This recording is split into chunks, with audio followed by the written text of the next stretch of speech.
ಜನ ಏನ್ ಅನ್ಕೋತಾರೆ ಅಂತ ಯೋಚನೆ ಮಾಡ್ತಾ ಕೂತ್ರೆ ನೀನ್ ಅನ್ಕೊಂಡಿದ್ದನ್ನ ಸಾಧಿಸೋದು ಯಾವಾಗ?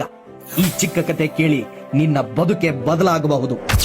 ಒಬ್ಬ ಮನುಷ್ಯ ಬದುಕಿನ ಜಂಜಾಟಕ್ಕೆ ಸೋತು ಸನ್ಯಾಸಿಯೊಬ್ಬನ ಹತ್ತಿರ ಹೋಗಿ, ಸ್ವಾಮಿ, ಈ ಲೋಕದ ಜನ ಆಡೋ ಮಾತುಗಳು ನನ್ನಿಂದ ಸಹಿಸೋಕಾಗ್ತಿಲ್ಲ, ಅವ್ರು ನನಗ್ ಬದುಕೋಕು ಬಿಡ್ತಾ ಇಲ್ಲ, ಮನ್ಸಿಗೆ ನೆಮ್ಮದಿನೇ ಇಲ್ಲ ಅಂತ ಅತ್ತ.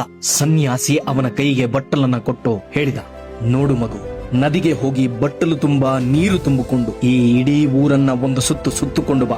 ಆದ್ರೆ ನೆನಪಿರ್ಲಿ, ಒಂದೇ ಒಂದು ಹನಿ ನೀರು ಕೆಳಗೆ ಚೆಲ್ಲಬಾರ್ದು. ಚೂರು ಚೆಲ್ಲಿದ್ರೂ ನಿನ್ನ ಸಮಸ್ಯೆಗೆ ಪರಿಹಾರ ಸಿಕ್ಕಲ್ಲ ಅಂದ್ರು. ಆ ವ್ಯಕ್ತಿ ಸನ್ಯಾಸಿ ಹೇಳಿದ ಹಾಗೆ ಮಾಡ್ದ. ಆ ವ್ಯಕ್ತಿ ತುಂಬಿದ ಬಟ್ಟಲನ್ನೇ ದಿಟ್ಟಿಸಿ ನೋಡುತ್ತಾ ಇಡೀ ಊರನ್ನೇ ಸುತ್ತಬೇಕಾದ್ರೆ ದಾರಿಯಲ್ಲಿ ಜನ ಅವನನ್ನ ನೋಡಿ ನಕ್ರು, ಕಾಲೆಳೆದ್ರು, ಏನೇನೋ ಅಂದ್ರು.